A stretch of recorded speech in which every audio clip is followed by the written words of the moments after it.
Of all the videos that I get to film about homeschooling, and I absolutely adore the topic of homeschooling, this is far and away my favorite. I get to unbox a bunch of Amazon packages for you guys. Let's get started.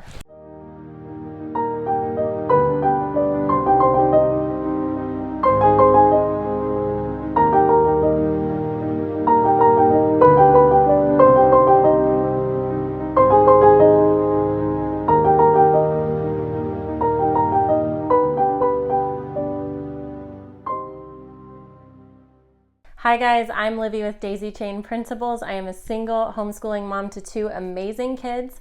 This homeschool year, they will be going into 5th grade for my son and 2nd grade for my daughter. And so I am doing a 3-video series unboxing all of our new curriculum. Yes, it is like 2 or 3 weeks into August now, and we are starting a bit later because that's what works for us. But this particular video is going to be morning basket. So this is our group subjects, which will include science, poetry, Bible, history, and geography.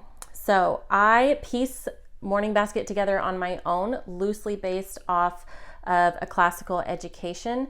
And this year is cycle 1, I think. Yeah, that should be right, which is going to be ancient history around the world. This is not like exactly on par with classical conversations. It's definitely not like exactly what their curriculum would have us do. It's not even everything they cover, and they cover so much in that curriculum.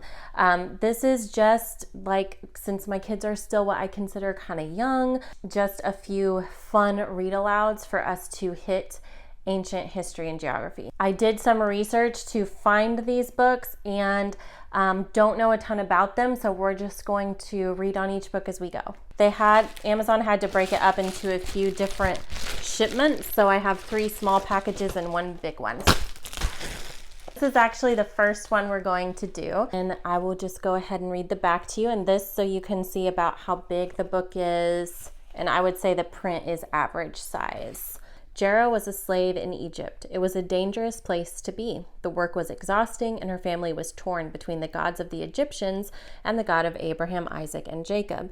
Adventure, excitement, love, and faith come together when Jera and her family find themselves at the culmination of 400 years of history. This one, well, all of them really have really good reviews. It's got some historical fiction woven into it. Super excited to dive in with the kids. Package 2. This is our first time going through the Who Was series, or some of them anyway. I see other homeschool mamas use this series all the time, have heard nothing but good things about it. Who was King Tut? This again is for Egyptian history. Who was King Tut? A boy king, the ruler of Egypt who died before he was 20, and a 3,000-year-old mummy. It has illustrations on every single page. It's going to be a really quick and interesting read.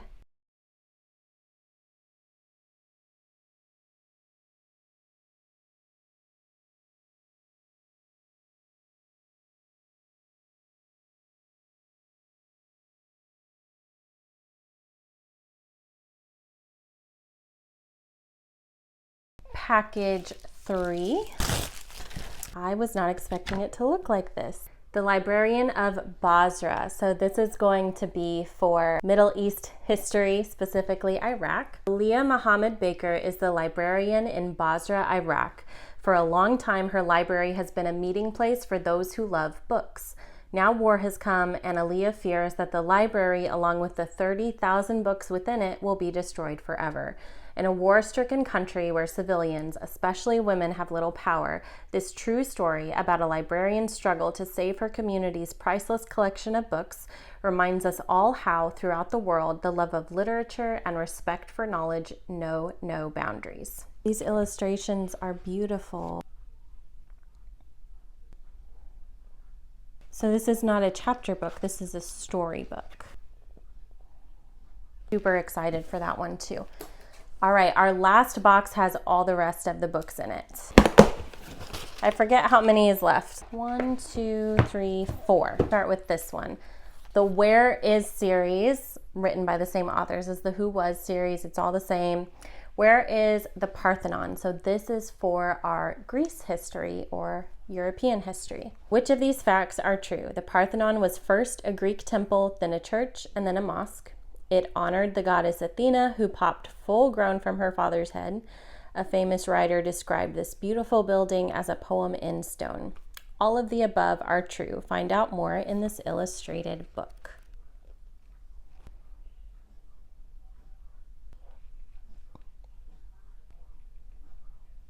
This is again for European history, specifically Rome. Roman Diary, the Journal of Ileana, Young Slave in ancient Rome. Ileana never imagined that her sea voyage from Greece to Egypt would lead to Rome, but when she is captured by pirates and auctioned off as a slave, that's where she lands. To her surprise, life as a slave isn't as bad as she'd feared. Read Ileana's journal to view the wonders of Rome through her eyes, the luxury, the excess, the politics.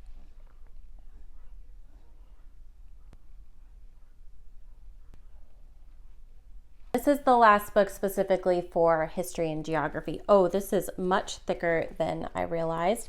Heart of a Samurai. This is for Japanese history and geography. An action-packed historical novel set on the high seas. It's 1841, and a 14-year-old Manjiro and his 4 friends find themselves stranded on a deserted island after a storm at sea. Beyond the island is the unknown, filled with monsters and demons and barbarians, or so they've been told. They know they cannot return to their home in Japan. The country's borders are closed to foreigners and also to citizens who have strayed. One day, an American whaling vessel passes near the island and takes the castaways aboard. Manjiro joins in the work of the ship, eager to learn everything he can about this strange new culture. Over the next 10 years, he travels the high seas, visiting places he never dreamed existed, including America. But deep down, he longs to return home and somehow, though he knows it is impossible for a simple fisherman, become a samurai. Will he ever be able to go back to his native land? And if he does, will he be welcomed or condemned? This is how thick it is. Oh, this is a Newbery Honor book too.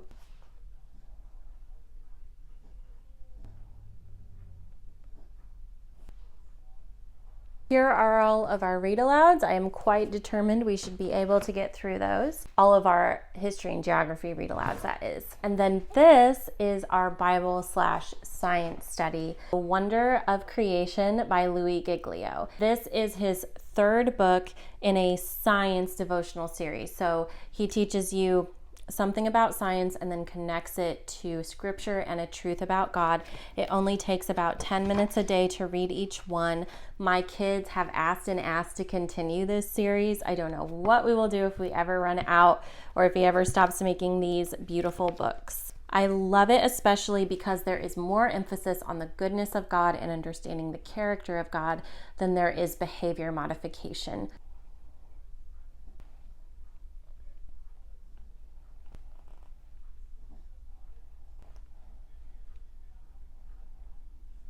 We just have a few devotionals left in How Great Is Our God, the 2nd book in this series, and then we'll go right into this one. For the history and geography read-alouds, the kids have to practice showing me on the maps we have in the living rooms of where these characters lived. They will need to show me on the maps like where these cities are, where these countries are in the world, and then also on our timeline map where in history this took place.